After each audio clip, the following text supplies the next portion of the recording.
আল্লাহ বলছেন ফা'আলাম আন্নাহু লা ইলাহা ইল্লাল্লাহ, তোমরা আগে জেনে নাও যে আল্লাহ ছাড়া কোনো ইলাহ নাই। আল্লাহ ছাড়া কোনো ইলাহ নাই, এটা তুমি ভালো করে জেনে নাও হে নবী মুহাম্মদ সাল্লাল্লাহু আলাইহি ওয়াসাল্লাম। এই কথাটার অর্থ আমরা খুব একটা বুঝি না। আল্লাহ ছাড়া কোনো ইলাহ নাই অর্থ হচ্ছে আল্লাহ ছাড়া আসলে কিছুই নাই। আল্লাহ ছাড়া আমার জীবনের মালিক কেউ না। আল্লাহ ছাড়া কেউ চাইলে আমাকে মারতে পারবে না। আল্লাহ ছাড়া কেউ আমাকে মৃত্যু দিতে পারবে না। আল্লাহ ছাড়া ইজ্জত সম্মান কেউ বাড়াতে পারবে না, কেউ কমাতে পারবে না। আল্লাহ ছাড়া কেউ রিজিক দাতা নাই, রিজিক আল্লাহর হাতে। আল্লাহ ছাড়া কেউ সন্তান দিতে পারে না। আল্লাহ ছাড়া কেউ আমাকে উন্নতিও দিতে পারবে না, অবনতিও ঘটাতে পারবে না। আল্লাহ ছাড়া পরকালের জীবনে আমাকে কেউ পুলসিরাত পার করাবে না, কবরের শাস্তি থেকে বাঁচাবে না, ডান হাতে আমলনামা দিবে না, জাহান্নাম থেকে বাঁচাবে না, জান্নাতে প্রবেশ করাবে না। আল্লাহ ছাড়া হক কোনো মাবুদ নাই। আল্লাহ ছাড়া ইবাদত পাওয়ার যোগ্যও কেউ নাই। লা ইলাহা ইল্লাল্লাহের আরো আছে ব্যাখ্যা। আল্লাহ ছাড়া কারো নামে নজর মানত করতে পারবেন না। আল্লাহ ছাড়া কাউকে সিজদা করতে পারবেন না। আল্লাহ ছাড়া কারো সামনে আত্মসমর্পণ করতে পারবেন না। আল্লাহর হুকুম ছাড়া কোনো হুকুমই নাই। আল্লাহ যা দিয়েছেন সেটাই চূড়ান্ত। যেটাই আল্লাহ এবং তার রাসূলের সাথে সাংঘর্ষিক সেটাই বাতিল। আরো আছে, আল্লাহ ছাড়া আপনার আমার জীবনে আপন বলে কেউ নাই। আল্লাহ ছাড়া আমাদের জীবনে আপন বলে কেউ নাই। যখন মানুষ কোনো বিপদে পড়বে তখন সে সত্যিকার অর্থে আল্লাহকে চিনতে পারবে এবং আল্লাহর সাথে এত ভালো সম্পর্ক হবে, বিপদটা চলে গেলে আবার সম্পর্কটা থাকে না। আল্লাহ এটা অনেক আফসোস করে বলেছেন সূরা ইউনূসের মধ্যে, যে মানুষকে যখন বিপদ স্পর্শ করে মানুষ খুব কায়মনোবাক্যে আল্লাহকে ডাকে, আর যখন আমি বিপদটা সরিয়ে দেই সে আমার সাথে শিরক করে, আমাকে ভুলে যায়। মাররা কাআল্লাম ইয়াদউনা ইলা দুররিন মাসসা, সে এমনভাবে হেঁটে চলে যায় যে কখনো আমাকে ডাকেই নাই। এইটুকু যদি বুঝতে পারেন যে আল্লাহ ছাড়া আসলে আমাদের আপন বলতে কেউ নাই, রিজিকদাতা কেউ নাই, সৃষ্টিকর্তা, পালনকর্তা, বিধানদাতা, হায়াত মৌতের মালিক, ইজ্জত সম্মানের মালিক কেউ নাই, ইনশাআল্লাহ এতটুকু বিশ্বাস নিয়ে কেউ যদি মারা যায় ইনশাআল্লাহ তাআলা আল্লাহ পাক তাকে জান্নাত দিবেন ইনশাআল্লাহ। কারণ একটা হাদিস আছে, যার মনের মধ্যে সরিষা পরিমাণ ঈমান থাকবে, মানে এই যে এই কনসেপ্টটা যে আল্লাহই সবকিছু, জাহান্নামের শাস্তি ভোগ করলেও ইনশাআল্লাহ কোনো না কোনো দিন আল্লাহ পাক তাকে মাফ করে দিবেন। এটাই লা ইলাহা ইল্লাল্লাহ।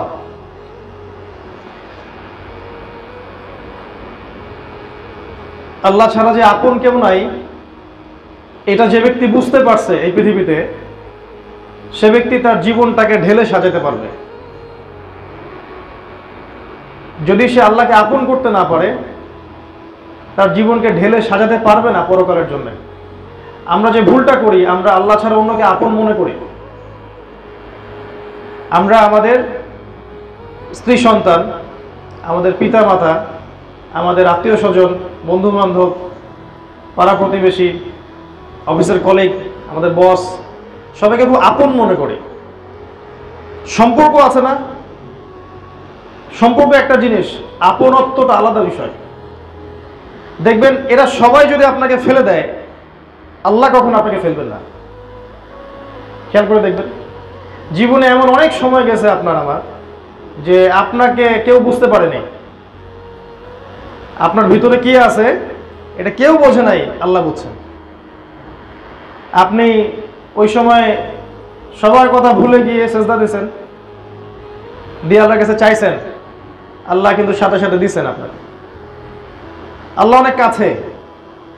মানে আমি বিগত 3 মাসে আল্লাহকে খুব ফিল করছি আর কি, যে আল্লাহ কি জিনিস। আল্লাহ খুব কাছে, কায়মনোবাক্যে সঠিক পদ্ধতিতে যদি কেউ আল্লাহকে ডাকতে পারে, আল্লাহ অবশ্যই তার দোয়া কবুল করবেন ইনশাআল্লাহ। সাক্ষাৎ মৃত্যুর হাত থেকে আল্লাহ তাকে ফেরত আনতে পারে। আল্লাহ চাইলে পুরো দুনিয়া তার জন্য উল্টে দিতে পারে। আল্লাহ সব করতে পারে, আর কারো কোনো কিছু করার ক্ষমতা নাই। আমার নিজের প্রতি নসিহত এবং আপনাদের প্রতিও যে আল্লাহকে আপন করে নেন, দুনিয়াতে সফল হয়ে যাবেন, পরকালে সফল হয়ে যাবেন ইনশাআল্লাহ। আল্লাহকে আপন করে নিতে পারলে মনে কোনো কষ্ট থাকবে না, আপনার মনে কোনো কষ্টই থাকবে না, কারণ আপনি দুনিয়াতে যা করছেন শুধু আল্লাহকে সন্তুষ্ট করার জন্য করছেন। এই জন্য কেউ আপনাকে ভালো বলুক বা খারাপ বলুক, কেউ সন্ত্রাসী বলুক, কেউ জঙ্গি বলুক, কেউ আপনার কথা বুঝুক বা না বুঝুক, কেউ আপনার পাশে থাকুক বা না থাকুক, আপনি আল্লাহকে পাবেন। আর নির্ধারিত হায়াত শেষ হওয়ার পর আমাদেরকে তার কাছেই ফিরে যেতে হবে। বুদ্ধিমান সেই ব্যক্তি যে দুনিয়াতে আল্লাহকে আপন করতে পারছে। তো চলেন সেই চেষ্টা করি। লা ইলাহা ইল্লাল্লাহের অনেক ব্যাখ্যা, আমি অল্প সময় অল্প কয়েকটা বললাম। আরেকটা অংশ আছে আমাদের মুহাম্মাদুর রাসূলুল্লাহ সাল্লাল্লাহু আলাইহি ওয়াসাল্লাম। এটা হচ্ছে যে আল্লাহকে সন্তুষ্ট করার জন্য, আল্লাহকে পাওয়ার জন্য মুহাম্মদ সাল্লাল্লাহু আলাইহি ওয়াসাল্লাম ছাড়া অন্য কোনো তরিকা নাই। এক কথায় নবী সাল্লাল্লাহু আলাইহি ওয়াসাল্লাম যেভাবে ইবাদত করেছেন, মুআমালাত করেছেন, মুআমালাত তো বোঝেন, বৈষয়িক বিষয়গুলো, যেভাবে পরিবার চালিয়েছেন, যেভাবে তিনি অর্থনীতি চালিয়েছেন, সমাজ পরিচালনা করেছেন, আল্লাহর জিকির করেছেন, যেভাবে তিনি নামাজ পড়েছেন, রোজা রেখেছেন, মানে প্রতিটা কাজ রাসূলুল্লাহ সাল্লাল্লাহু আলাইহি ওয়াসাল্লামের তরিকা মতো হতে হবে। এটা হচ্ছে মুহাম্মাদুর রাসূলুল্লাহ। মানে আমি আপনি নিজের ইচ্ছায় কোনো আমল আসলে করতে পারবো না। মানে মন চাইলেও আমি একটা মন গড়া সিস্টেম চালু করলাম, ইসলামের মধ্যে এটা করতে পারবো না। দেখতে হবে যে ওইভাবে রাসূলুল্লাহ সাল্লাল্লাহু আলাইহি ওয়াসাল্লাম ওই কাজটা করেছেন কি করেন নাই। জুমার নামাজ 3 রাকাত পড়লে ভালো হতো না? নামাজ ভালো জিনিস, 2 রাকাত পড়লে জানে কি 3 রাকাত পড়লে তো একটু বেশি নাকি হওয়ার কথা। ক্যালকুলেশন তাই বলে 4 পড়লে আরো বেশি নাকি হওয়ার কথা। কিন্তু আপনি আমি 2 এর বেশি পড়তে পারবো না, ফরজের কথা বলছি। কেন? কারণ রাসূল সাল্লাল্লাহু আলাইহি ওয়াসাল্লাম এটাকে অনুমোদন দিয়েছেন, অন্য কিছুকে অনুমোদন দেন নাই। প্রতিটা ইবাদত, রোজা শাবান মাসে রাখা যায় না, রমজান মাসে না রেখে, বা রমজানেও রাখলাম আবার আগে পিছে 2 মাস রাখলাম, 3 মাস, ভালো কাজ তো। হজ করতে মানুষ মক্কায় যায়, আমরাও না হয় হজের একটা জায়গা বানালাম, আমরাও হজ করলাম। যাকাতের একটা নিসাব আছে, আমরা নিসাবের চেয়ে বেশি দিয়ে দিলাম। ঠিক আছে? প্রতিটা কাজ দেখবেন ইবাদত, ভালো ভালো ইবাদত, এগুলোকে বাড়াবেন কমাবেন এই ইখতিয়ার আপনার আমার নাই। আমি ফরজ ওয়াজিবের কথা বলছি, আপনি নফল করতে পারেন, আলাদা বিষয়, সুন্নাত তো করবেনই মাশাআল্লাহ।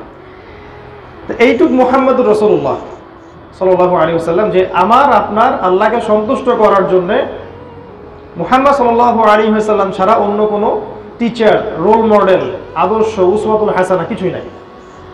হ্যাঁ, কারো কাজ যদি রাসূল সাল্লাল্লাহু আলাইহি ওয়াসাল্লামের সাথে মিলে যায়, যে কারো কথা, যে কারো কাজ, যে কারো ইস্তেহার, যে কারো ফতোয়া দেখা যায় যে হ্যাঁ রাসূল সাল্লাল্লাহু আলাইহি ওয়াসাল্লাম সাহাবীদের সাথে মিলে যাচ্ছে, নিতে আমার কোনো আপত্তি নাই। কিন্তু যে কারো কথাই যদি রাসূলুল্লাহ সাল্লাল্লাহু আলাইহি ওয়াসাল্লামের সাথে না মেলে, তার সাহাবীদের আমলের সাথে না মিলে, সেটা গ্রহণ করতে আপনি আমি বাধ্য না, বরং সেটাকে রিফিউজ করাটাই হচ্ছে ঈমানের পরিচয়। তো প্রত্যেক নবী রাসূল এই দাওয়াতটুকু নিয়ে আসছেন, লা ইলাহা ইল্লাল্লাহ, আর আমাদের জন্য মুহাম্মাদুর রাসূলুল্লাহ। ঈসা আলাইহিস সালামের সময় ঈসা আলাইহিস সালামকে নিয়েছিল, তার আগে মুসা আলাইহিস সালামকে নিয়েছিল, আমাদের জন্য এতটুকু। আর এইটা আল্লাহ পাক সূরা জারিয়াতের মধ্যে বলেছেন 56 নম্বর আয়াতে আল্লাহ বলছেন, ওয়ামা খালাকতুল জিন্না ওয়াল ইনসা ইল্লা লিয়াবুদুন, আমি আল্লাহ মানুষকে শুধুমাত্র আমার ইবাদত করার জন্যই সৃষ্টি করেছি, মানুষকে এবং জিনকে। জিনে বিশ্বাস করেন কিনা? আমাদের মডার্ন ওয়ার্ল্ড তো জিনে বিশ্বাস করে না। মেডিকেল সায়েন্সকে গিয়ে বলেন তো জিনে বিশ্বাস করে নাকি?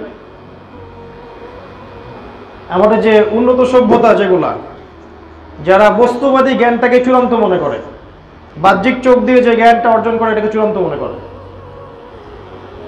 ইন্টারনাল নলেজটাকে তারা অস্বীকার করে, ওহির জ্ঞান এটাকে অস্বীকার করে। যে জ্ঞান আল্লাহর পক্ষ থেকে আসতে পারে এই কনসেপ্ট ওরা বিশ্বাসী না। কিন্তু ওদের কনসেপ্ট হচ্ছে পরীক্ষা নিরীক্ষা, যুক্তি, দর্শন, বিজ্ঞান এগুলো দিয়ে যে আপনি অ্যাচিভ করবেন, প্রত্যক্ষ করবেন, প্রমাণ করতে পারবেন, এটাই নলেজ। এর বাইরে তো নলেজ নাই, তাহলে জিন তো প্রমাণ করতে পারবেন না। অতএব জিনের কনসেপ্ট বাদ। ইভেন আপনি তো আল্লাহকেও প্রমাণ করতে পারবেন না। কোথায় আল্লাহ, হাত কেমন আল্লাহর, আল্লাহ কি পা আছে, চেহারা কেমন, এটা তো প্রমাণ করতে পারবেন না ওদের মতে, তাহলে নাই। ওরা জ্ঞান তত্ত্বের এই জায়গায় একটা ভুল করে। ওদের সাথে আমাদের একটা পার্থক্য আছে। আমরা বিশ্বাস করি জ্ঞান আল্লাহর পক্ষ থেকে আসে এবং ওহির জ্ঞানই চূড়ান্ত। শুধুমাত্র বাহ্যিক জ্ঞান সবকিছু না, অভ্যন্তরীণ ইন্টারনাল জ্ঞান আছে। তো যদি দেখা যায় যে আপনি জিনকে অস্বীকার করেন, তাহলে কোরআনে সূরা জিন বলে একটা সূরা আছে, এটাকে অস্বীকার করে ফেলছেন, তাহলে সে কি আর মুসলিম থাকবে? থাকবে না। তাহলে আমাদের আকীদাগুলোকে ঠিক করতে হবে। যেমন লা ইলাহা ইল্লাল্লাহ নিয়ে কিছু কথা বললাম, মুহাম্মদুর রাসূলুল্লাহ নিয়ে কিছু কথা বললাম। তো আল্লাহ বলছেন আমি জিন এবং মানুষকে শুধুমাত্র আমার ইবাদত করার জন্যই সৃষ্টি করেছি। তাহলে এখানে আমরা কি পাইলাম? আমাদের দুনিয়াতে আসার উদ্দেশ্য কি, কি জন্য আসি দুনিয়ায় বেঁচে? এখনকার তরুণ প্রজন্মকে জিজ্ঞাসা করেন কি জন্য বেঁচে আছে? পলিটিক্যাল পাওয়ারের জন্য, কেউ স্ট্যাটাসের জন্য, কেউ একটা ভালো চাকরি, জীবনে প্রতিষ্ঠিত হওয়ার জন্য, বা একটা ভালো সুন্দরী স্ত্রীর জন্য, বা গার্লফ্রেন্ডের জন্য।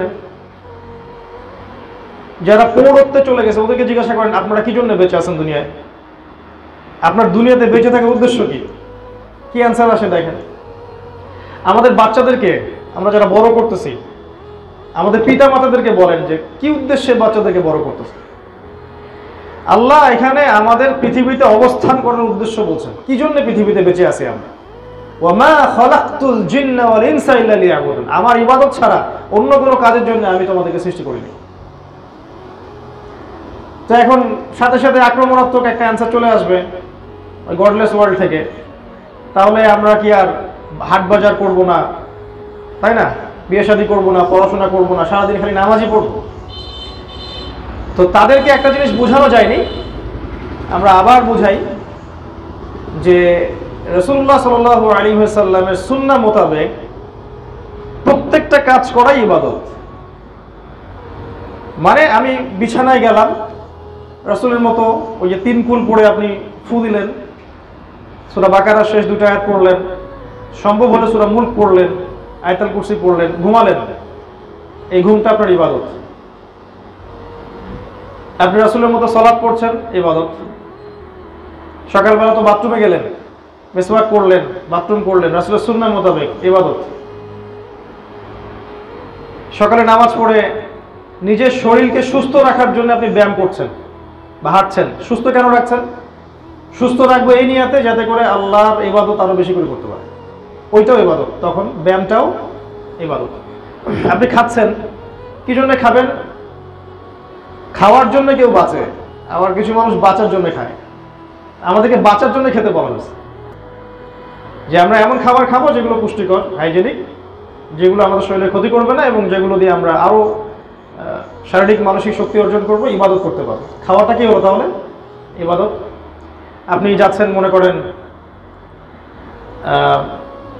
পড়াশোনা করতে স্কুল কলেজে, আপনার পড়াশোনাটা হয় আল্লাহর দিন জানার উদ্দেশ্যে, বা যদি সেকুলার সাবজেক্টেই পড়েন কিন্তু আপনার উদ্দেশ্য হচ্ছে এই জ্ঞানটা অর্জন করে আমি দিনের খেদমত করব, এটাও ইবাদত।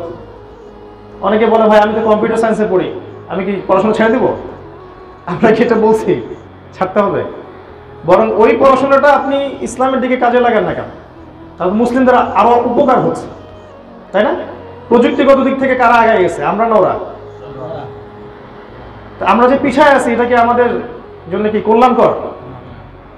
আমরা বলছি এগুলো পড়াশোনার দরকার নাই, হারাম, কথা ঠিক আছে? ঠিক নাই। পড়াশোনা করবে, এই পড়াশোনাগুলোকে দিয়ে ইসলামের খেদমত করতে হবে। আমাদের স্বতন্ত্র কোনো অ্যাপস আছে? স্বতন্ত্র কোনো মানে আলাদা কোনো যে ইন্টারনেট প্রযুক্তি যেটার মানে মূল মূল চাবিকাঠি আমাদের হাতে এরকম আছে? স্বতন্ত্র কোনো ব্যাংকিং সিস্টেম, স্বতন্ত্র কোনো প্রযুক্তি যেটা দিয়ে স্যাটেলাইট ওরা নিয়ন্ত্রণ করছে? আমাদের কোনো প্রযুক্তি স্বতন্ত্র আমাদের শুধু মুসলিমদের থাকলেও কিন্তু খুব কম। এই পিছায় গেলাম কি জন্য? কারণ সায়েন্সের প্রত্যেকটা বিষয় তো আমরা তৈরি করেছি না, প্রতিটা বিষয় কিন্তু আমাদের হাত থেকেই নিয়েছে। তো আমরা যে পিছায় গেলাম কিছু ভুল ফতোয়ার কারণে। আবার আমরা বললাম যে ইংরেজি শেখার দরকার নাই, তারপরে যে এইসব সাবজেক্ট পড়ার দরকার নাই। তো একটা সময় পর্যন্ত মানুষ আর ওগুলোর সামনে গেল না, এভাবে মুসলিম উম্মাহ পিছায় গেল। এখন একটা ফোন কিনতে হলেও আমাকে চাইনিজ প্রযুক্তির উপর ডিপেন্ড করতে হচ্ছে, আর ওই প্রযুক্তি দিয়ে তারা সারা ওয়ার্ল্ড চুষে ফেলছে, ডমিনেট করছে। মানে আমি আপনি বেডরুমে কি করতেছি এটা তারাও এটাও জানে। বিশ্বাস করতেছেন না? কোনো প্রাইভেসি নেই, আপনার কিচ্ছু নাই। যার হাতে এই ইন্টারনেটের মূল জিনিসটা, তারা চাইলেই আপনার সব প্রাইভেসিগুলো দেখতে পারবে, জানতে পারবে। তো আমি যেটা বলছিলাম, পড়াশোনা করতে যাবেন, যদি আপনি সেকুলার সাবজেক্টও পড়েন, এটাও দিনের জন্য পড়েন, যে এই সাবজেক্টটা দিয়ে আপনি দিনের কোনো খেদমত করবেন, ওই পড়াশোনাটা হয়ে যাবে ইনশাআল্লাহ ইবাদত। আর যদি ইসলামিক লাইনে পড়েন, তাহলে গতানুগতিকভাবে না পড়ে এখনকার যুগে দিনকে স্মার্টলি রিপ্রেজেন্ট করার জন্য যে সিলেবাসের কারিকুলাম দরকার সেগুলো পড়তে হবে। খালি মাথা ঝোঁকায় হিপস করলে আসলে এই যুগে চলা যাবে না, আসলে যাবে না। বরকত পেতে পারেন, কিন্তু এই ওয়ার্ল্ডটাকে ডিল করা যায় না। অনেকদিন বলেছি, আবার বলছি যে কনস্ট্রাকটিভ সিলেবাসের দরকার আছে। এমন সিলেবাস যে সিলেবাসের মধ্যে জেনারেল নলেজ থাকবে এবং ইসলামিক নলেজও থাকবে। আমি স্যাটিসফাইড না, আমি এমন কোনো প্রতিষ্ঠানে দেখলাম না যে পুরোটার সুন্দর একটা দুটার কম্বিনেশন আছে, এটা আমি আসলে পাই নাই। আর আসলে আমার ইলম কালামও অত বেশি না যে আমি নতুন কোনো সিলেবাস বা সিস্টেম লঞ্চ করতে পারবো, এত জ্ঞান আল্লাহ আমাকে এখনো দেননি। এটার জন্য বড় বড় ওলামায়ে কেরামদের গবেষণার দরকার আছে। তো গবেষণা করতে করতে তো কিয়ামত চলে আসলো আর কি। অনেকে বিশ্বাস করেন না যে সময় শেষের দিকে, আমরা বলি যে একটু অপেক্ষা করতে থাকেন, দেখেন না সামনে কি হয়। তো যেটা বলছিলাম, আপনার পড়াশোনা ইবাদত হয়ে যাবে। এবার ধরেন আপনি চাকরি করতে গেছেন বা ব্যবসা করতে গেছেন, উদ্দেশ্য হচ্ছে আপনি খাবেন, তো আপনি খাবেন, পরিবারকে খাওয়াবেন, রিজিক। তো এই রিজিকটা যদি হালাল হয় তাহলে ওই রিজিকটার পিছনে আপনি ছুটছেন, এটাও কিন্তু আপনার ইবাদত। আল্লাহ তো সূরা জুমুআর মধ্যে বলেছেন না, যখন সালাত শেষ হয়ে যাবে কি ফান্তাশিরু ফিল আরদ, তোমরা জমিনের মধ্যে ছড়িয়ে পড়ো, আল্লাহ রিজিক তালাশ করো। আর রিজিক তালাশ করার সময় বেশি বেশি আল্লাহকে স্মরণ করো। রিজিক তালাশের সময় আল্লাহকে স্মরণটা বুঝলাম না, এই আয়াতটা নিয়ে আমি একটু চিন্তা করছিলাম আর কি। সূরা জুমুআর মধ্যে আছে, ইযা নুদিয়া লিস-সালাহ মিন ইয়াউমিল জুমআ ফাসআউ ইলা যিকরিল্লাহ। ভালো করে বোঝেন, আল্লাহ বলছেন যে যখন জুমার সালাতের আজান দেওয়া হবে, ডাকা হবে, তোমরা আল্লাহর জিকিরের দিকে ছুটে আসো। মানে এখানে সালাতটাকে জিকির বোঝানো হচ্ছে, আল্লাহ স্মরণের দিকে ছুটে আসো। আচ্ছা, এবার আপনি আসলেন, সালাত পড়লেন, আল্লাহর জিকির করলেন। আবার আল্লাহ বলছেন যে ফাইদা কুদিয়াতিস সালাহ ফান্তাশিরু ফিল আরদ ওয়াবতাগু মিন ফাদলিল্লাহ ওয়াযকুরুল্লাহা কাসীরা। এবার তুমি নামাজ শেষ হয়ে গেছে, জমিনে ছড়িয়ে পড়ো, ছড়িয়ে পড়ে আল্লাহর অনুগ্রহ তালাশ করো আর আল্লাহকে স্মরণ করো। তো নামাজে আল্লাহকে স্মরণ করে আসলেন, নামাজ থেকে রিজিকের জন্য যাচ্ছেন, ওখানে আবার আল্লাহকে কি স্মরণ করবেন? ওই স্মরণটার অর্থ কি তাহলে? ওই স্মরণটার অর্থ হচ্ছে, আমার বুঝ, আমি ভুল হতে পারি, যে রিজিকের সন্ধানে আপনি দোকান খুলছেন, দাড়িপাল্লাটা উঠালেন, তো কাস্টমার বুঝতে পারতেছে না যে এখানে একটু ঝামেলা আছে। আপনি আল্লাহকে ভয় করে, আল্লাহকে স্মরণ করে তাকে ঠকালেন না, মাপটা ঠিক দিলেন, এটা আল্লাহকে জিকির করছিলেন। চাকরি করতেছেন, বড় সরকারি কোনো অফিসে, সুযোগ আছে নিজে টাকা নেয়ার, তা আপনি ওই কর্মক্ষেত্রে গিয়ে আল্লাহকে ভয় করে ওটা করলেন না। এটা হচ্ছে ওয়াজকুরুল্লাহ কাসীরা, আল্লাহকে বেশি বেশি স্মরণ করো। রিজিক তালাশ করার সময়ও আল্লাহকে স্মরণ করো, মানে দুই নাম্বারই করিও না, যে আল্লাহ যে দেখতে পারতেছেন এটা বুঝো। আমার বুঝ যে এটাই জিকিরের অর্থ, এখানে আল্লাহকে স্মরণ করো। তো প্রতিটা কাজ ইবাদত হয়ে যায়। আবার আপনি ধরেন এখন পরিবারে ফিরে আসলেন, স্ত্রী সন্তান বউ বাচ্চার সাথে আপনি সময় কাটাবেন, এটা দুনিয়ারই কাজ না, এটা ইবাদত। সন্তানকে সুশিক্ষায় শিক্ষিত করতেছেন, এটা ইবাদত। আপনার স্ত্রীর মুখে অন্ন তুলে দিচ্ছেন, নিজ হাতে খাইয়ে দিচ্ছেন, এটাও ইবাদত। এমনকি তার দিকে হাসি মুখে তাকানোটা ইবাদত। এমনকি তার সাথে মিলিত হওয়া বা অন্তরঙ্গ সম্পর্কটাও ইবাদত। এটা কি আমরা জানি? এটা জানা উচিত ছিল কৈশোর বয়স থেকেই, তাহলে সে অন্য কোনো জায়গায় প্রশান্তি খুঁজতো না। আল্লাহ যে হালাল করেছেন এর মধ্যে যে প্রশান্তি আছে, হাজারটা হারামে সেই প্রশান্তি আপনি পাবেন না। আপনি 1000টা মেয়ের সাথে জেনা করেন, আপনি যতটুকু শারীরিক সুখ পাবেন বলে মনে হবে, আপনার একজন পবিত্র স্ত্রী যার সাথে আপনার সম্পর্কটা পবিত্র, আল্লাহর আইনে পবিত্র, আপনি ওখানে যে প্রশান্তি পাবেন এটা আপনি 1000টা জেনা করে পাবেন। আমরা জানি না, যে বুঝি না যে হালালের মধ্যেই সবকিছু আছে, এই জন্য আমরা হারামের দিকে ছুটে যাই। তো এই প্রতিটা কাজ কিন্তু ইবাদত হয়ে যাবে। আপনি সন্তানের সাথে সময় দিচ্ছেন, বাচ্চাকে নিয়ে মসজিদে আসলেন, বাচ্চাকে পড়তে বসিয়েছেন, কোরআন পড়াচ্ছেন, তাকে নিয়ে হাঁটতে যাচ্ছেন, বেড়াতে যাচ্ছেন, বাচ্চাকে নিয়ে মাঠে খেলতে যাচ্ছেন, এগুলো কিন্তু ইবাদত।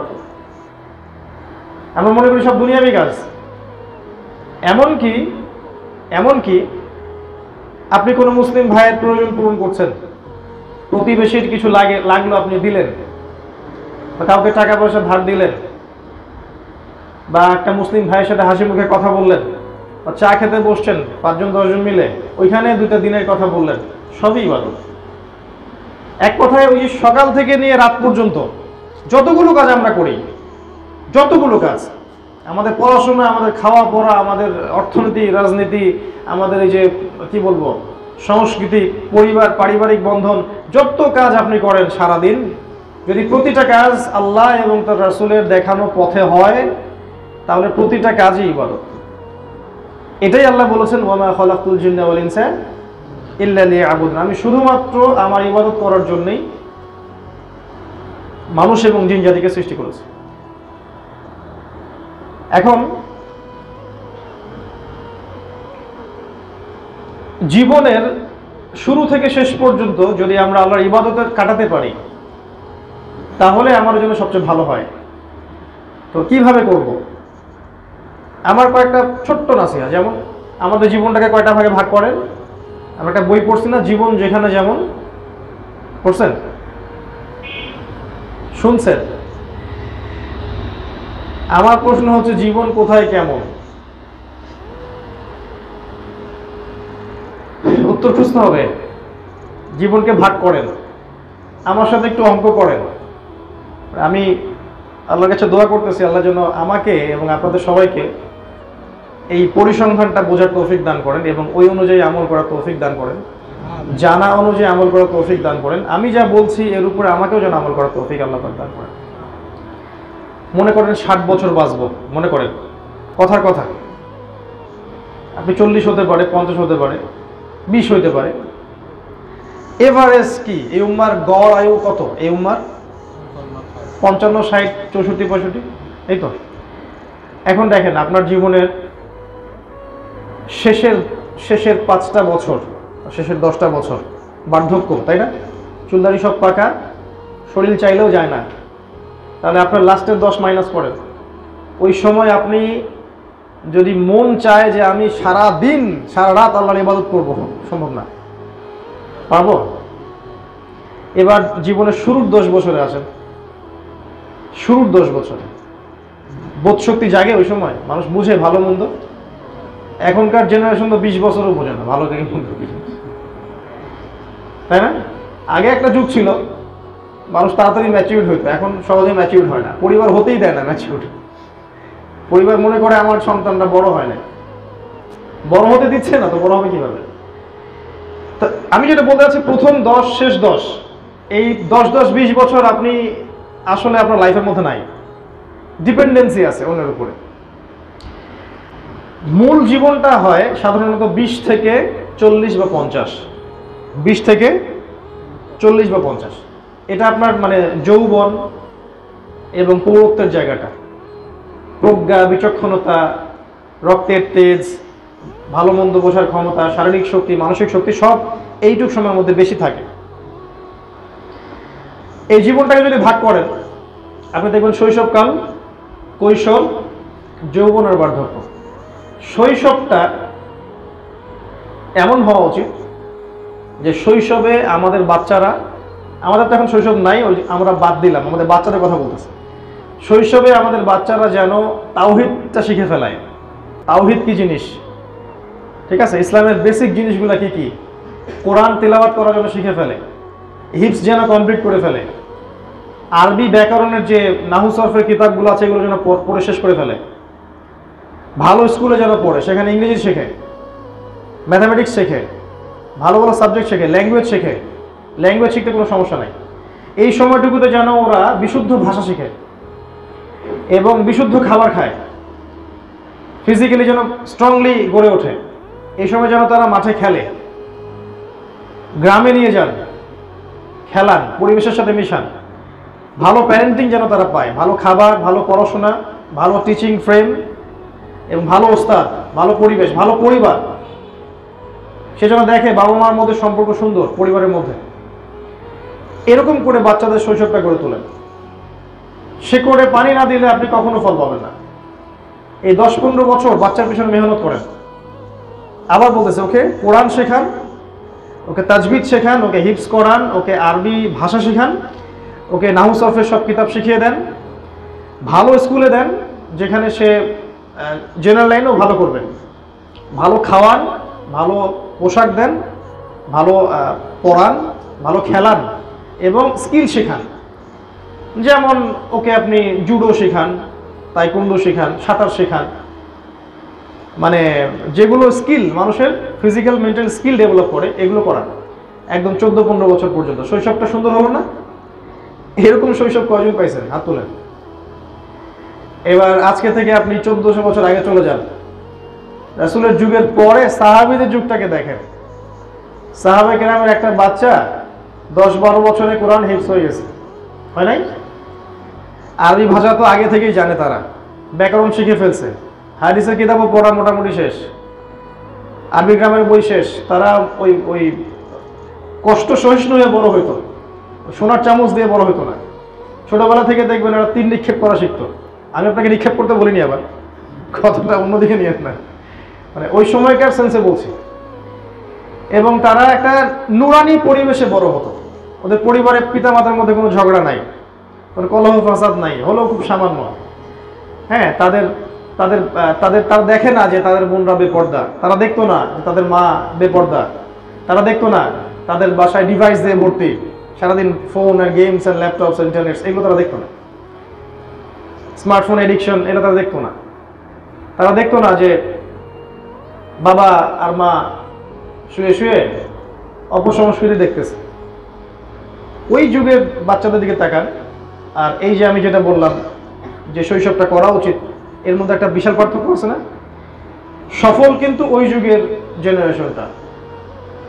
আমরা সফল হতে হলে আমাদেরকেও শৈশবটা কাজে লাগাতে হবে। আমরা যেহেতু পাই নাই সেই শৈশব, সেক্ষেত্রে আমাদের সন্তানরা যেন এই শৈশবটা পায়, এটা নিশ্চিত করতে হবে আমাদেরকে। ইনশাআল্লাহ এটা পারবেন তো? ইনশাআল্লাহ। এরপরে আপনি কৈশোরে যাবেন। শৈশবে এরকম নিউট্রিশন পাওয়া একটা ছেলে যখন কৈশোরে আসবে, তখন সে তো আরো অনেক কিছু করতে পারবে। এবার সে দেখবেন ইসলামের বড় বড় কিতাবগুলো পড়ে শেষ করে ফেলছে, মৌলিক কিতাবগুলো পড়া শেষ, ভালো কিছু ডিগ্রি সার্টিফিকেট অর্জন করে ফেলছে, আরো স্কিলফুল হয়েছে, আরো ট্রেন্ড আপ হয়েছে, ফিজিক্যালি, মেন্টালি, এডুকেশনালি প্রত্যেকটা দিক থেকে সে মাশাআল্লাহ অনেক আত্মদমা। আর এখনকার এই জেনারেশনের দিকে তাকান আপনি, এই জেনারেশনের শৈশবগুলো দেখেন আর কৈশোরগুলো দেখেন। এই জেনারেশনের শৈশবে তারা ফাস্টফুড খাচ্ছে, ওই A for apple B for ball এগুলোই পড়তেছে, কোরআন হাদিসের তো খুব একটা ধার ধারতেছে না। তারপরে পরিবারের কাঠামো ওরা ভালো পাচ্ছে না, বিনোদন পাচ্ছে না, ওরা ভালো নিউট্রিশন পাচ্ছে না, খেলতে পারছে না, গৃহবন্দী হয়ে বড় হচ্ছে, বুয়ার কাছে বড় হচ্ছে, তাই না, হাউস সিটারের কাছে বড় হচ্ছে। এরা ইসলামের বুনিয়াদী শিক্ষাগুলো শৈশবে পাচ্ছে না, এদেরকে বাবা মসজিদে নিয়ে আসতেছে না, মেয়েটাকে মা ছোটবেলা থেকেই পর্দার দিকে নিয়ে আসছে না। এখনকার জেনারেশনগুলো দেখেন, এই জন্য দেখবেন এরা খুবই ক্রেজি। এখনকার জেনারেশন খুব ক্রেজি, কিন্তু মানে মাথায় অত ধারণ ক্ষমতা নাই। এবং অল্প ছোট ছোট বাচ্চারা দেখবেন জিনায় লিপ্ত হচ্ছে, মাদক খাচ্ছে, আবার দেখবেন যে সুইসাইডও করছে, আত্মহত্যা করছে। এটা কারণ হচ্ছে শৈশব কৈশোরটা ঠিক মতো নিউট্রিশন হয় নাই। তো জীবন যেখানে যেমন, মানে কি আপনার শৈশব কৈশোর আমাদেরটা ঠিক থাকা উচিত ছিল, মানে যেটা আমাদের হয়নি আমাদের সন্তানদের অ্যাটলিস্ট যেন হয়। আমরা এখন কোথায় আছি তাহলে? ওই 3 নম্বর স্টেজে আছে, ওই আপনার 20 থেকে 40 এই স্টেজের মধ্যে আমরা আছি। এই স্টেজে গিয়ে আপনি যদি চান যে আমি ওই সাহাবায়ে কেরাম রাদিয়াল্লাহু আনহু ওদের জেনারেশনের যৌবনের মতো যৌবন কাটাবো, তাহলে প্রথমত আমি বলবো ভুল হবে। কারণ তাদের যে নিউট্রিশন ছিল এই যে ছোট থেকে শৈশব এবং কৈশোর, এই শৈশব কৈশোর দুইটা লেভেল আপনি পান নাই, দুইটা লেভেল কিন্তু আপনি পান নাই। ওই দুইটা লেভেলের যে ট্রেনিং এটা আপনি পান নাই, যেটা আব্দুল্লাহ বিন ওমর রাদিয়াল্লাহু আনহু পাইছেন, তাই না? এটা কিন্তু আপনি পাই নাই। তাহলে কি আমরা কি হতাশ হয়ে যাব? না, হতাশ হব না, উচ্চাভিলাষীও হব না। যেহেতু এখন আপনি 20 বছর পরে হেদায়েত পাইছেন, 20 বছরের পরে, হয়তো 25-এ, কেউ 30-এ, কেউ 40, এরকম না আমাদের ব্যাপার। আগে দিন খুব একটা বুঝতাম না, নামাজও ঠিক মতো পড়তাম না হয়তো বা, তাই না? ব্যাপারটা তো এরকম এখনকার জেনারেশনে। তো এখন কি করবেন? এখন কি লাভ দিয়ে মানে আত্মঘাতী কোনো কাজ করতে বসবেন? না। এখন প্রথমত যে কাজটা করতে হবে আপনাকে, এখন আপনি একটা রেসে যাচ্ছেন, আপনি আমি একটা রেসে যাচ্ছি, রেসে আমি অলরেডি 2টা লেভেল মিস করে ফেলছি, তা আমার স্পিডটা একটু বেশি হবে, এটাই স্বাভাবিক। তো কিভাবে স্টার্ট করবে? আমি বলবো প্রথমত ওকে ওই এডুকেশন থেকে স্টার্ট করতে হবে। আপনি হয় জেনারেল লাইনে পড়েন, না হলে মাদ্রাসা লাইনে পড়েন। এই তো মাদ্রাসা লাইনে যদি পড়ে থাকেন, তাহলে মাদ্রাসা লাইনের এই সিলেবাসের সাথে আপনাকে জেনারেল লাইনের সিলেবাসের ভালো ভালো সাবজেক্টগুলো আয়ত্ত করতে হবে। এই আয়ত্ত করতে আপনি হয়তো নতুন করে কোনো জায়গায় বসতে পারবেন না বা ভর্তি হতে পারবেন না, বিভিন্ন কোর্সের মাধ্যমে আপনাকে এটা আয়ত্ত করতে হবে। যারা মাদ্রাসা লাইনের স্টুডেন্ট তাদেরকে বলছি, মাদ্রাসার বইগুলোর পাশাপাশি জেনারেল লাইনের যেমন এই যে আপনার কি বলবো, ইংরেজি, তারপরে আপনার ইতিহাস, অর্থনীতি, বিশ্ব রাজনীতি, এই সাবজেক্টগুলো পড়তে হবে।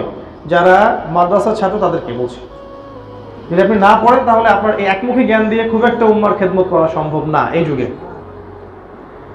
আর যারা জেনারেল লাইনে পড়ছি তাদেরকে যেটা করতে হবে, জেনারেল লাইনে পড়ার পাশাপাশি ইসলামিক বেসিক সাবজেক্টগুলো পড়তে হবে এখন থেকে। যেমন কোরআন তেলাওয়াত, আরবি ভাষা শেখা, ভালো ভালো তাফসীর পড়া, ওস্তাদদের সোহবতে থাকা, যদি সম্ভব হয় ওই সব মাদ্রাসায় ভর্তি হওয়া যেখানে জেনারেল লাইনে পড়েও ইসলামিক পড়াশোনা করার সুযোগ আছে। এরকম মাদ্রাসা কিন্তু ঢাকায় অনেক আছে।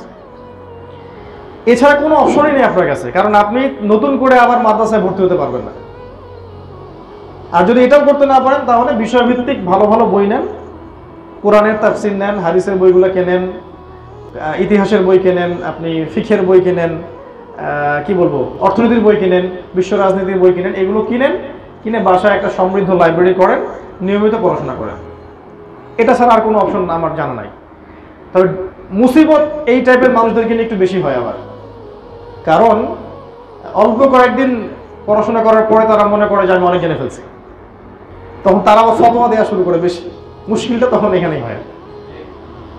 তো এটা করতে না গিয়ে যদি আপনি জ্ঞান অর্জনের জন্য পড়তে চান, আমি বলবো যেটা খুব ভালো পজিটিভ একটা বিষয়। এইটুক সময়ই আপনার আমার হায়াত, এই যে 20 থেকে 40 বা 50। তো প্রথমে পড়াশোনা, তারপরে এই পড়াশোনা অনুযায়ী আমল করতে হবে। আল্লাহ পাক যেন আমাকে এবং আপনাকে সবাইকে তৌফিক দান করেন। এই সময়টুকুর মধ্যে কিন্তু আপনি বিয়ে শাদী করবেন। বিয়ে শাদী করলে আমি বলবো যে অবশ্যই অবশ্যই এমন কাউকে বিয়ে করেন যে আপনাকে আল্লাহ পর্যন্ত পৌঁছায় দিতে পারে, বা আল্লাহকে পাওয়ার এই যে মিশন, এখানে আপনাকে সহযোগিতা করবে। এটা পাওয়া খুবই খুবই খুবই ডিফিকাল্ট। সেজদায় পড়ে পড়ে আল্লাহর কাছে দোয়া করতে হয়, প্রচুর দোয়া করতে হয়, আল্লাহর উপর সম্পূর্ণ ছেড়ে দিতে হবে। আল্লাহ, ওই রকম কোনো জীবন সঙ্গিনী আপনি আমার জীবনে মিলাই দিয়েন যে আমাকে আপনার পর্যন্ত পৌঁছার এই যে মিশন, এই মিশনে আমাকে সহযোগিতা করবে। যারা পেয়েছে তারা প্রচন্ড সৌভাগ্যবান এই পৃথিবীতে, যারা পায়নি ওদের চেয়ে দুর্ভাগ্য এই পৃথিবীতে আসলে কারো নাই। এই জায়গায় যদি ভুল করেন বা আল্লাহওয়ালা দিনদার কাউকে পাশে না পান, আপনার পুরো জীবনটা জাহান্নাম হয়ে যাবে, বিশ্বাস করেন। আর যদি এমন কাউকে পান যে মাশাআল্লাহ আয়েশা রাদিয়াল্লাহু আনহার মতো, খাদিজা রাদিয়াল্লাহু আনহার মতো আপনাকে ব্যাকআপ দিচ্ছে, সাপোর্ট দিচ্ছে, আপনার জীবনটা হয়ে যাবে জান্নাত। আলহামদুলিল্লাহ, এই জায়গায় বলতে পারি যে আলহামদুলিল্লাহ, আল্লাহ পাক আমাকে জান্নাতে রাখছে। এবং যার কিছু প্রমাণ আপনারা দেখছেন অনলাইনে। আমি কারোর মধ্যে কোনো ডিফার করতে চাই না। এক একজনের মর্যাদা এক এক রকম থাকে। মায়ের মর্যাদা, মায়ের প্রতি ভালোবাসা, বোনের মর্যাদা, বোনের প্রতি ভালোবাসা, স্ত্রীর মর্যাদা, তার প্রতি ভালোবাসা, কন্যা সন্তানের মর্যাদা, তার প্রতি ভালোবাসা, এগুলো কি পার্থক্য করার বিষয়? যদি কেউ বলে যে তুমি তোমার বোনকে মায়ের চেয়ে বেশি ভালোবাসো, এই ব্যক্তিকে কি বলবেন আপনি? মাকে ভালোবাসি তার জায়গায়, সর্বোচ্চ জায়গায়, বোনকে স্নেহ করি তার জায়গায়, সর্বোচ্চ জায়গায়। ঠিক একই ব্যাপার আপনার মেয়ের ক্ষেত্রে, আপনার স্ত্রীর ক্ষেত্রে। ডিফার করতে চাচ্ছি না, বাট আমি বলবো যে আল্লাহ রাব্বুল আলামিন আলহামদুলিল্লাহ ইন্ডিভিজুয়ালি আমাকে এই নিয়ামতটা দিয়ে ধন্য করছেন যে আল্লাহ পাক আমাকে এমন জীবন সঙ্গিনী দিয়েছেন আলহামদুলিল্লাহ, যারা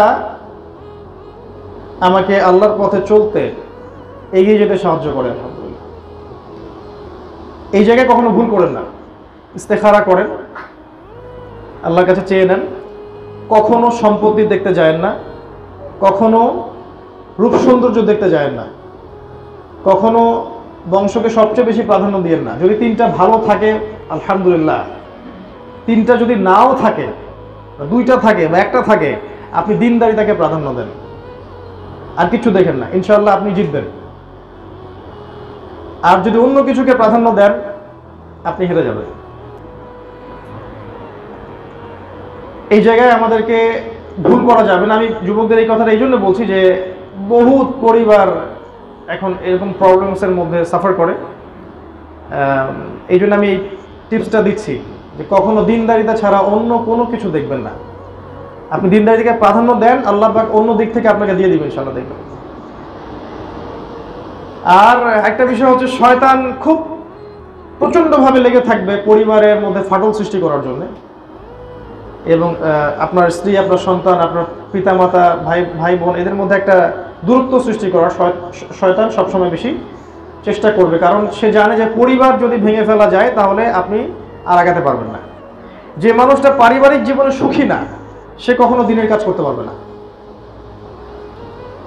এটা বিশ্বাস করেন? পারিবারিক জীবনে যে ব্যক্তি সুখী না, তার দ্বারা কোনো কাজই সম্ভব না, আর তার ভিতরে অলওয়েজ টেনশন।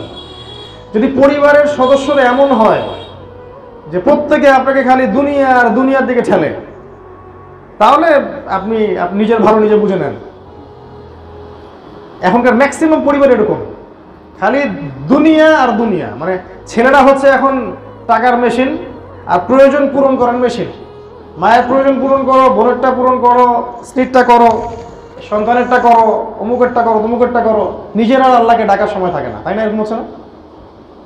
চাচ্ছেন আপনি আল্লাহকে ডাকবেন, অনেক বেশি ইবাদত করবেন, পারতেছেন না। এরকম যদি হয় বস্তুবাদী পরিবার, তাহলে নিজের ভালো বুঝে নেন, নিজের ভালো বুঝে নেন। এই সময়টাতে আমরা আর যা করি উপার্জন, একবার বলেছি যদি আবার টাচ দিচ্ছি যে উপার্জনে খেয়াল রাখি যাতে কোনো রকমের হারামের সংস্পর্শে না যান। বিশ্বাস করেন ভাই, আপনি হারাম যত বড় বিজনেসই করেন না কেন, যত বড় হারাম চাকরি করেন না কেন, এর মধ্যে বরকত থাকবে না, একটুও বরকত থাকবে না। বিশ্বাস করেন, হালাল উপার্জন করেন, মাসে 10,000 পাচ্ছেন, 20,000 পাচ্ছেন, আপনার 20,000-এ দেখবেন আল্লাহ পাক 40,000-এর বরকত দিবেন সব। কিভাবে জানেন? আপনি হালাল খাচ্ছেন, হালাল করতেছেন, হয়তো বা দেখবেন আপনার রোগ কম হবে, আপনার সন্তান অসুস্থ কম হবে। নেককার স্ত্রী বিয়ে করছেন, দিনদারিতাকে দেখে স্ত্রী আপনার কাছে চাবে কম, ডিমান্ড কম করবে, খাই খাই করবে না, আপনি অনেক দিক থেকে সেভ হয়ে যাবেন। আর দেখবেন হারাম, সুদ, ঘুষ, জিনা, ব্যভিচারের টাকা দিয়ে ভর্তি করছে একদম সিন্ধুক, দেখবেন যে কিডনি চলে গেল, ক্যান্সার, সন্তানের অমুক রোগ, এইটা সেইটা, আমি যাবি, বাবার এই সমস্যা, মায়ের এই সমস্যা, স্ত্রী এত এত ডিমান্ড করে, সে সুখে থাকতে পারবে না। হ্যাঁ, এরকম রোগ ব্যাধি আমাদেরও হতে পারে, আমাদের মুসলিম পরিবারও হতে পারে। তবে মনে রাখবেন, দুরকম হতে পারে, হয় আল্লাহর শাস্তি, না হলে আল্লাহর পরীক্ষা।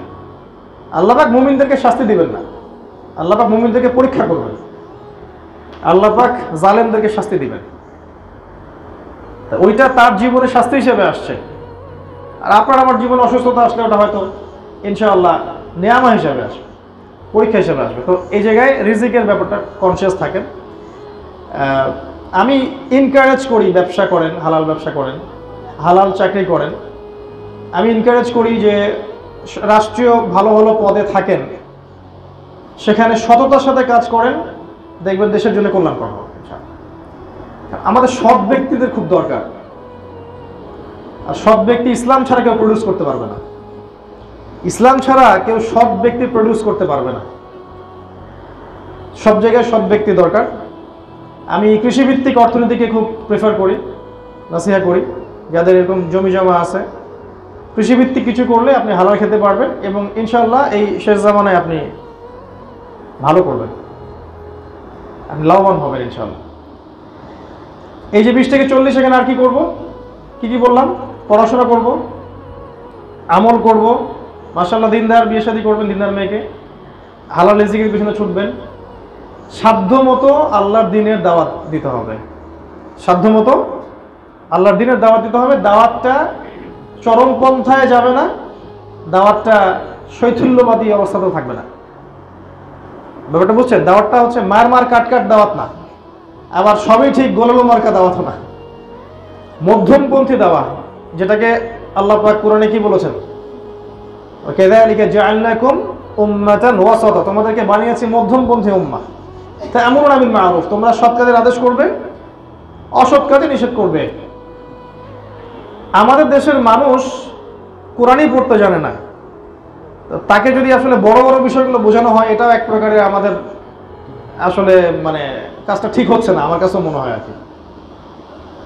মানে দেখা গেল অনেক কঠিন কঠিন কিছু লেকচার দিয়ে ফেললাম, আসলে যাদের সামনে দিলাম তারা কোরআনই পড়তে জানে না, বা হয়তো নামাজও ঠিক মতো পড়তেছে না, ইসলামের বেসিক জিনিসই বোঝে না। এটা আমাদের ব্যর্থতা, এটা ইসলামের ব্যর্থতা না। অন্য কান্ট্রিতে আপনি গিয়ে হাই থটের কথাগুলো বলে তারা রিসিভ করতে পারে, বাংলাদেশের মানুষ বেশিরভাগ অনেক সময় পারে না। কেন? মানে আমরা পারতেছি না কেন? কারণ আমাদের বেসিক পড়াশোনা অনেকটা গ্যাপ আছে, এই জন্য ওইগুলো ধরতে পারতেছে না। এই জন্য আমাদেরকে আবার ওই শুরু থেকেই শুরু করা দরকার। তাওহীদ থেকে শুরু করেন, দাওয়া দেয়া, সুন্নাহ লাইফস্টাইল, কোরআনের দিকে মানুষকে নিয়ে আসা, সুন্নতের দিকে নিয়ে আসা, নামাজের দিকে নিয়ে আসা, আমর বিল মারুফ নাহি আনিল মুনকারের কাজ করা, এভাবে দাওয়াতি কাজ আপনি সাধ্যমতো করুন। এই দাওয়াতি কাজের জন্য স্কলার, মানে অনেক বড় স্কলার হওয়ার কোনো প্রয়োজন আমি দেখি না। অনেক বড় স্কলার হয়েই দাওয়াতি কাজ করতে হবে এমনটা শর্ত আসলে কোথাও নাই। মানে যতটুকু দিচ্ছি এটা সম্পর্কে আমার ভালো ধারণা আছে কিনা, এটা হচ্ছে মূল কথা। ধরেন আপনি সালাতের দাওয়াত দিচ্ছেন, এই নামাজ সম্পর্কে আপনার পূর্ণাঙ্গ ধারণা থাকলে আপনি নামাজের দাওয়াত দিতে পারেন। আপনি যাকাতের দাওয়াত দিচ্ছেন, আপনি কোরআন তেলাওয়াত মানুষকে শেখাবেন, কোরআনের দিকে ডাকার দাওয়াত দিচ্ছেন, তো এই বিষয়গুলো সম্পর্কে আপনার যদি ভালো ধারণা থাকে তা আপনি এইটুকু দাওয়াত দিতেই পারেন। যেটা সম্পর্কে ধারণা নাই এটা সম্পর্কে কথা বলারও দরকার নেই, এর চেয়ে বরং চুপ থাকাই ভালো। এতে কি হবে? চুপ থাকলে উম্মার উপকার আছে, ক্ষতি নাই। আমি নিজেও নিজেকে এখন অনেক মানে প্রশ্ন করি বা ইসলাম সংশোধনের জন্য আত্মসমালোচনা করি যে আমার মনে হয় যে আমার আরো 10 বছর পড়াশোনা করা দরকার মিনিমাম, তারপরে মিম্বরে ওঠা উচিত। কারণ এত হিউজ ইসলাম পড়াশোনা যে আসলে আমি মনে করি যে আমি 5-10%ও জানি না। নিজের কথা বলছি, আর নিজের সাথে অনেস্ট থাকা দরকার। তাহলে পড়াশোনা করতে হবে, পড়াশোনা করতে থাকবো, যখন যেটা জানবো সেটা মানুষকে জানাবো, এবং সেটা মধ্যম পন্থায় হতে হবে। দাওয়ার কাজ করুন, এতে ইসলামের উপকার আছে। দাওয়াতের কাজ যদি আমরা না করি তাহলে ইসলাম ক্ষতিগ্রস্ত হবে, ইসলাম বিরোধী শক্তিগুলো জয়ী হয়ে যাবে। এই সময়টা আর কি করতে পারি?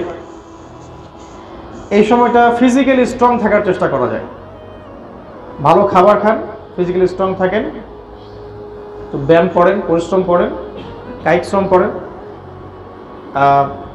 কৃষিভিত্তিক ইকোনমির কথা বললাম। যেগুলো রিয়েল সম্পদ সেগুলো সঞ্চয় করেন। রিয়েল সম্পদ, যে সম্পদগুলোর দাম বাড়তে থাকে, কখনো কমে যায় না, এগুলো সঞ্চয় করেন আগামী প্রজন্মের জন্য, আপনার ভবিষ্যতের জন্য। এই কাজগুলো করে আপনি যখন বার্ধক্যে যাবেন, এই মানে আমি বলতে চাচ্ছি যৌবনের ফুল ইউটিলাইজটা আপনাকে করতে হবে। পড়াশোনা, ইবাদত, ভালো পরিবার গঠন, বিয়ে শাদী, সন্তান মানুষ টানুষ করা, সব কিছু এই যৌবনের মধ্যেই করে ফেলতে হবে, এই 20 থেকে 40 বা 50। এরপরে যে বার্ধক্যের বয়সটা থাকবে, এটা কেমন হবে জানেন? আমি একটা বই পড়েছি, নামটা এখন মনে করতে পারতেছি না, যে যৌবনকালে যার অ্যাটিটিউড যেমন থাকে আল্লাহ পাক তার বার্ধক্যটা ঠিক ওই রকম করে দেন। খেয়াল করে দেখবেন, যৌবনকালে খুব পাপী ছিল, দেখুন বুড়া বয়সে গিয়ে জেনা করতেছে, দেখেন নাই জিনিসগুলো? যৌবনকালে সারাদিন এই যে মুভি টুভি হাবি জাবি দেখে সময়টা নষ্ট করতো, তাস খেলতো, জুয়া খেলতো, স্মাগলিং করতো, মাদক নিত, বার্ধক্যে গিয়েও সে এটা ছাড়তে পারেনি। আর খুব কম মানুষ দেখা যায় বার্ধক্যে হেদায়েত পেয়ে যায়। 1 চিল্লা দিয়ে আসলো, মনে করলো যে আমি তো হেদায়েত পেয়ে গেছি, মাশাআল্লাহ, আমার সবগুলো মাফ। আগে যে সারা জীবন সুদ খেলেন এবং অনেক মানুষের রক্ত চুষে খাইছেন, তো আপনি আপনারটা না হয় বুঝলাম যে আল্লাহ মাফ করে দিল, অন্য মানুষের যে হক, অনেক মানুষের যে আবার টাকা পয়সা মেরে খাইছেন, দেন নাই, এটা কি হবে? বোনের জমিটা তো ফেরত দেন নাই। পাগড়ি পড়লে, দাড়ি টুপি জুব্বা পড়লেই তো সব হয়ে যায় না। আগের বিষয়গুলো ক্লিয়ারিফাই করতে হবে না? ঋণ পরিশোধ করতে হবে, অন্যের হক শোধ করতে হবে, অন্যের কাছে অন্য কিছু পেয়ে থাকলে ওটা ফেরত দিতে হবে, এমনকি কাউকে কষ্ট দিয়ে থাকলে মাফ নিতে হবে। তারপরে ক্লিয়ারিফাই হতে হবে, পরিশুদ্ধ হতে হবে, পিউরিফাই হবেন, তার আগে না। নিজের সাথে জড়িত পাপ, মানুষের সাথে জড়িত পাপ, দুইটা পাপ হয়, মানে সরি, আল্লাহর সাথে জড়িত পাপ আর মানুষের সাথে জড়িত পাপ। যদি আল্লাহর সাথে জড়িত পাপ হয়ে থাকে, আল্লাহ চাইলেই ক্ষমা করতে পারেন। মানুষের সাথে জড়িত পাপ হলে মানুষের কাছেই মাফ নিতে হয় বা পরিশোধ করে দিতে হবে। তো আমি বলছিলাম যে বার্ধক্যটা এমন হয়, সাধারণত যৌবনটা যেমন হয়, যৌবনটা যদি আমরা ইসলামের সর্বোচ্চ প্রয়োগ করতে পারেন, বার্ধক্য ভালো হবে ইনশাল্লাহ। আপনি সুস্থ থাকবেন, রোগ ব্যাধি ইনশাল্লাহ আমাদের কম হবে, ইনশাল্লাহ দেখবেন ওই বয়সেও আপনি ছুটতে পারেন। আমি অনেক স্কলারকে দেখেছি যে 70+ বয়স হয়ে গেছে, এখনো তার মানে প্রাণপণ দাওয়াতি কাজে ছুটে বেড়ায়। এইখানে মসজিদে বয়ান করতেছে, ওইখানে চিল্লা দিচ্ছে, ওইখানে করতেছে, থেমে থাকতে পারে না, কারণ যৌবনের ট্রেনিংটা ওরকম ছিল। অনেকে তো এক দেশ থেকে আরেক দেশ সফর করে বেড়াচ্ছে। তো যাদের এই শৈশব, কৈশোর, যৌবনে এগুলো ছিল না, তারা কি বার্ধক্যে ওইরকম হইতে পারবে? মনে হয় সম্ভব না। ইল্লা মাশাআল্লাহ, আল্লাহ পাক যদি খাস করে কাউকে হেদায়েত করেন, সেটা আলাদা বিষয়। এইভাবে জীবন যেখানে যেমন যদি সাজাই, বার্ধক্যটা ইনশাআল্লাহ আরো বেশি ইবাদতে যাবে, আপনার ঝামেলা মুক্ত। আপনি দেখেন আর্লি বিয়ে করছেন, সন্তান বড় হয়ে গেছে, হালাল খাইছেন, সম্পদ সেভ করছেন, এখন ভালোভাবে বসে বসে খাইতে পারতেছেন, মাশাআল্লাহ। আর ফিজিক্যালি ফিট আছেন, ঈমান নাকিদা সব অর্জন করছেন, ইলম কালাম অর্জন করছেন, শেষ বয়সটাতে গিয়ে আপনি আল্লাহর ইবাদতে জীবনটা পার করতে পারবেন ইনশাআল্লাহ। এবং সন্তানদেরকে যেহেতু ইসলামিক অনুশাসনে বড় করছেন, তারাও আপনাকে কষ্ট দিবেন ইনশাআল্লাহ। বিয়ে যেহেতু করছেন আল্লাহর সন্তুষ্টির জন্য, দিনদার মেয়ে দেখে, এই স্ত্রীও দেখবেন আপনাকে ফেলে চলে যাবেন ইনশাআল্লাহ। এবং দেখা যাবে যেদিন আপনি মারা যাবেন, সেদিন ইনশাআল্লাহ আপনার মুখ দিয়ে লা ইলাহা ইল্লাল্লাহ মুহাম্মাদুর রাসূলুল্লাহ বের হবে। এবং হয়তো আপনার আমার সন্তানরাই আপনার আমার খাটিয়া তুলবেন এবং আমাদের সন্তান আমাদের জানাজা পড়াবে। তো এই বাবার জীবনটা কি সৌভাগ্যবান না? এইভাবে যদি জীবনটা সাজাই তাহলে ইনশাআল্লাহ ওই যে প্রথমে একটা আয়াত বললাম, ওয়া মা খালাকতুল জিন্না ওয়াল ইনসা ইল্লা লিয়াবুদুন, এর হকটা আদায় হবে ইনশাআল্লাহ। আজকে আমরা আল্লাহর কাছে দোয়া করতেছি আল্লাহ পাক যেন আমাদের সবাইকে সূরা জারিয়াতের এই 56 নম্বর আয়াতের উপর আমল করার তৌফিক দান করেন। আমাদেরকে মানে আমরা যা বললাম এটার উপর আমল করার তৌফিক দান করেন। আমাদের শৈশব, আমাদের বাচ্চাদের শৈশবটাকে যেন ইসলামিকভাবে গড়ে তুলতে পারি সেই তৌফিক দান করেন। আমাদের মধ্যে যারা কৈশোরে আছে কৈশোরটাকে যেন ইসলামিক কৈশোরে পরিণত করতে পারে সেই তৌফিক দান করেন। আমরা বেশিরভাগই যৌবনে আছি, এই যৌবনটাকে যেন আমরা আমাদের লেখাপড়া, আমাদের ইবাদত, আমাদের আমল, আকীদা, আখলাক, উত্তম চরিত্র, উত্তম পরিবার, হালাল অর্থনীতি এগুলোতে সাজাতে পারি, এই তৌফিক আল্লাহ পাক যেন আমাদের সবাইকে দান করেন। এবং আল্লাহ পাক আমাদের বার্ধক্যটা যেন সুন্দর করেন, আল্লাহুম্মা আমিন। আমাদের হায়াতে নেক হায়াতে বারাকা দান করেন, আমাদের স্ত্রী সন্তানে বারাকা দান করেন। আল্লাহ পাক আমাদের দৃশ্য অদৃশ্যের সব বালা মুসিবত বিপদ আপদ থেকে আল্লাহ পাক যেন হেফাজত করেন। আমাদের মধ্যে যারা মারা গেছেন আল্লাহ পাক সবাইকে যেন মাফ করে দেন। আমাদের মধ্যে যারা অসুস্থ আছে আল্লাহ পাক সবাইকে যেন সুস্থ করে দেন। এই দোয়াগুলো করে আমি আজকের মতো সংক্ষিপ্ত এই বয়ান শেষ করছি। ইনশাআল্লাহ আগামীতে আল্লাহ চাইতো আপনাদের সাথে আবারও কথা হবে ইনশাআল্লাহ। আমরা সবাই একে অপরের জন্য দোয়া করবো। স্পেশালি আমি খুব করে নিজের জন্য দোয়া চাচ্ছি যে আমার এখনো আরও কিছু পড়াশোনা বাকি আছে, ইনশাআল্লাহ এইগুলো যেন আমি সুন্দর মতো কভার করতে পারি, এই দোয়াটা করবেন। এবং আল্লাহ যেন উম্মার খেদমত করা তৌফিক দান করেন, এই দোয়া করবেন। নিরাপদে রাখেন, নিরাপত্তা দান করেন। এবং আমি যেন জানা অনুযায়ী আমল করতে পারি, এই দোয়াটা করবেন। আগামী দিনে যেন আমরা উম্মার কল্যাণে আমাদের সাধ্যমতো চেষ্টা করতে পারি, যাতে আমাদের মুসলিম উম্মাহ, আমাদের দেশ, আমাদের জাতি, আমাদের সব কিছু যেন খায়ের পায়, আমাদের কাছে কল্যাণ পায়, অকল্যাণ না পায়। আল্লাহ পাক যেন আমাদেরকে তৌফিক দান করেন। আমিন।